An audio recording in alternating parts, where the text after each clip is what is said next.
2500 वर्ष अघिको कुरा हो। एक यस्ता महामानवको जन्म भयो जसले महलको सुख सय्यल होइन, मानवताको मुक्ति रोजे, जसले तरवारको धारले होइन, शान्तिको सन्देशले विश्वलाई जिते। हामी उनलाई एसियाका तारा भन्छौं, शान्तिका अग्रदूत भन्छौं। तर के एक राजकुमार सिद्धार्थ कसरी भगवान बुद्ध बने? के थियो त्यो घटना जसले उनलाई सुनको पिंजडा तोडेर अनन्तको यात्रामा निस्कन बाध्य बनायो? आउनुहोस्, आजको यस विशेष श्रृङ्खलामा यात्रा गरौँ लुम्बिनीको माटोदेखि बोधगयाको बोधि वृक्षसम्म र कपिलवस्तुको राजदरबारदेखि कुशीनगरको महापरिनिर्माणसम्म। ईसापूर्व 563 को समय कपिलवस्तुमा शाक्यवंशी राजा शुद्धोधनको राज्य थियो। एक रात रानी मायादेवीले एउटा विचित्र सपना देखिन्। एउटा सेतो हात्ती कमलको फूल लिएर उनको कोखमा प्रवेश गर्दैछ। यो कुनै साधारण सपना थिएन। ज्योतिषहरूले भविष्यवाणी गरे, महाराज, कोखमा हुर्किरहेको बालक सामान्य छैन। या त यिनी चक्रवर्ती राजा बन्नेछन्, या त सब थोक त्यागेर एक महान सन्यासी बन्नेछन्। अनि त्यो दिन आयो, वैशाख पूर्णिमा। लुम्बिनीको साल वृक्षमुनि धरतीले एक युगपुरुष पायो।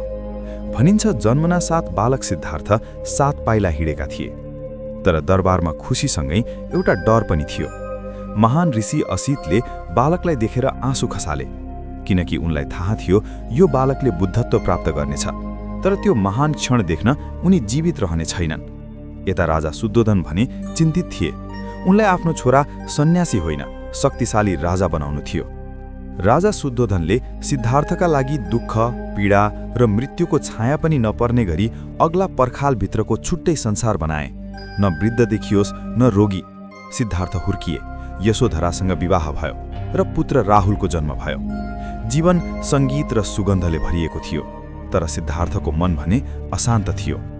एक दिन नियतिले उनलाई त्यो देखायो जुन राजाले लुकाउन चाहेका थिए। नगर परिक्रमा गर्दा सिद्धार्थले पहिलो पटक जीवनको क्रूर सत्य देखे। 1. जर्जर वृद्ध शरीर। 2. रोगले ग्रसित मानिस। 3. मृत्युवरण गरेको लास। र 4. एक शान्त सन्यासी। सारथी छन्दकसँग उनले सोधे, के यो मलाई पनि हुन्छ? उत्तर आयो, हो प्रभु, यो संसारको नियम हो, कोही पनि यसबाट भाग्न सक्दैन। त्यो क्षण सिद्धार्थभित्रको राजकुमार मर्यो र एक साधकको जन्म भयो। उनलाई महसुस भयो यो राजमहल, यो यौवन, यो सम्पत्ति सब भ्रम हो, सब क्षणिक हो। पुत्र राहुल जन्मिएकै रात 29 वर्षको उमेरमा सिद्धार्थले कठोर निर्णय लिए। जुन दरबारको पर्खालले उनलाई वर्षौंसम्म रोकेको थियो, आज त्यो पर्खाल उनलाई होचा लागे। मध्यरातमा श्रीमती यशोधरा र छोरा राहुललाई अन्तिम पटक हेरेर निदाएको सहरलाई पछाडि छोड्दै उनी निस्किए। जङ्गलको छेउमा पुगेर उनले आफ्नो राजकीय वस्त्र फुकाले, तरवारले लामो कपाल काटे र एउटा भिक्षुको भेष धारण गरे। अब उनी राजकुमार थिएनन्, उनी केवल एक सत्यको खोजीमा हिँडेको यात्री थिए। सुरु भयो 6 वर्षको कठिन तपस्या।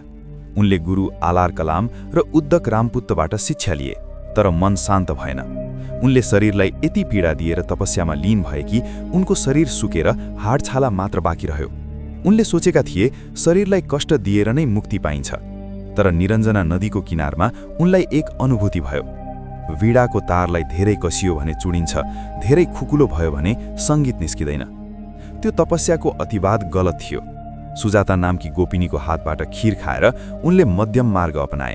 शरीर रहे मात्र ज्ञान रहन्छ भन्ने उनले बुझे। तर उनले खीर खाएको देखेर उनका 5 जना साथीहरूले उनलाई भ्रष्ट भन्दै छोडेर गए।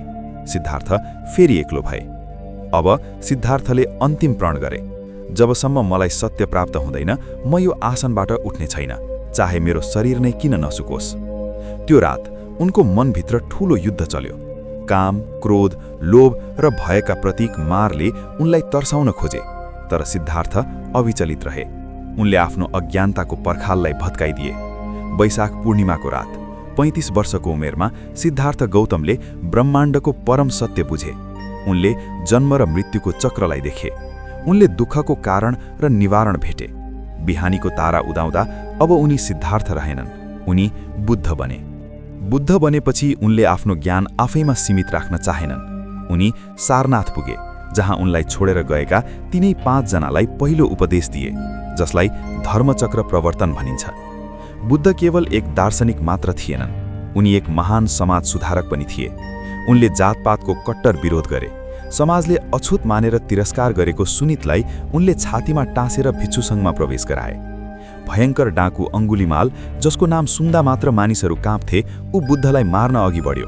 तर बुद्धको करुणाको अगाडि उसको तरवार खस्यो।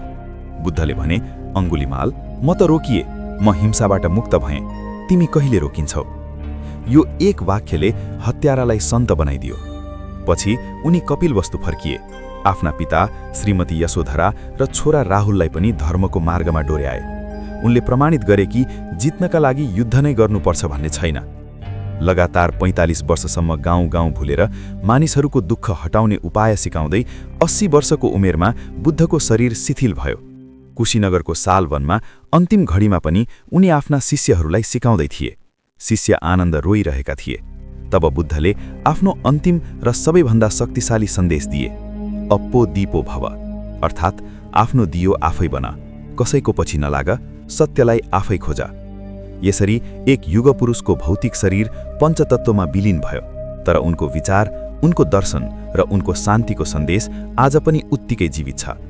आजको अशान्त र तनावपूर्ण विश्वमा बुद्धको मध्यम मार्ग र अहिंसाको सन्देश झनै सान्दर्भिक बनेको छ।